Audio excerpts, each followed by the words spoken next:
What's up, guys? Dwight with Define Finance. Out on my morning walk right now. Got my cold brew, whatever this thing is my wife calls. It's pretty good, from Starbucks. But this morning I just wanted to go over something for a few minutes. I think what is coming in the real estate market and just in your life in general, with what you're buying and spending your money on.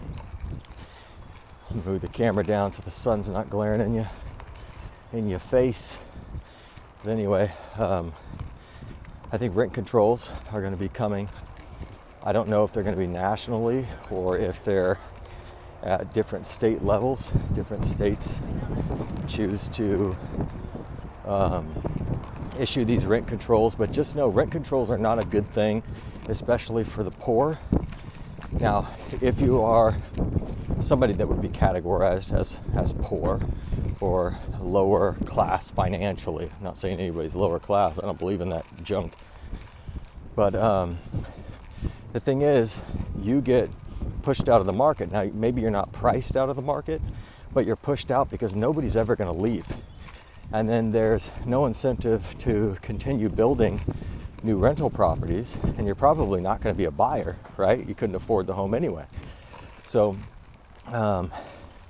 these properties aren't being built by investors, so the supply falls, and there's nowhere for you to move. The people who make okay money or good money, there's no incentive for them to move. The rent's not going to go up. And then the properties that are on the lower end of the scale, those never get repaired. And you could talk to your friends today, or maybe you've lived in some, right, where you have these lower income apartments or rent control apartments.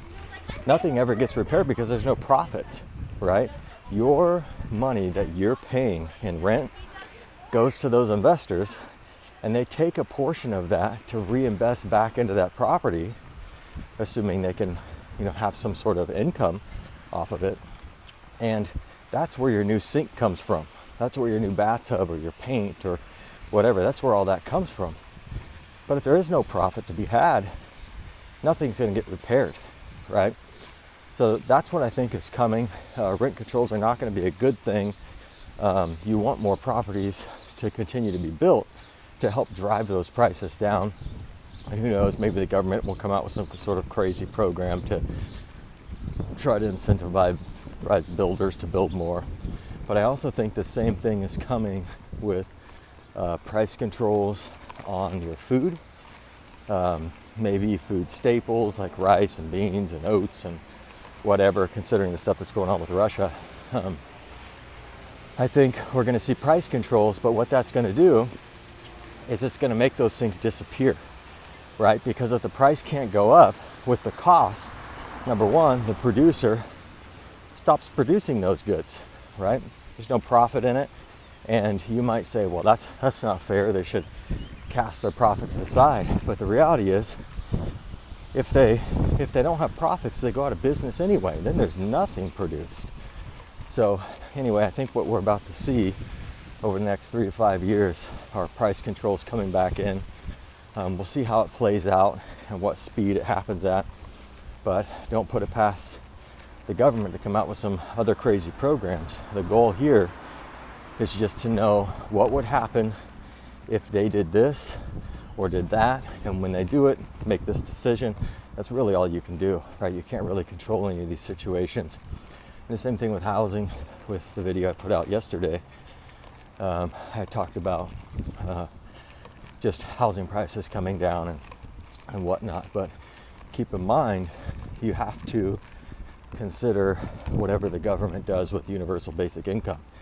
If they make that a reality, you better believe real estate prices will stable out in nominal terms, meaning in dollar terms, not maybe in real purchasing power, but in dollar terms. And those prices would skyrocket on real estate. So I'm waiting to hear that too. I believe real estate's going to continue going down, but if the government directly inflates the market by sending every person over 18 years old $1,000 a month, right? If all of a sudden you had $2,000 a month, you're probably going to go out and buy a house, right? So you don't want to be the seller of that house at that time, or you better be calling your real estate agent and telling him you need to up the price, right? So you want to be the buyer right away as soon as something like that happens. So that's what I mean about pivoting. You can't be the person who's just locked into one idea, right? Because that's not how economics really works. You got to be ready to pivot and move in any direction, because unfortunately the government has a printing press. But anyway, like and subscribe, share, whatever you want to do. If an ad comes up, you know the rules. Watch the ad, it's free content. Have a good one.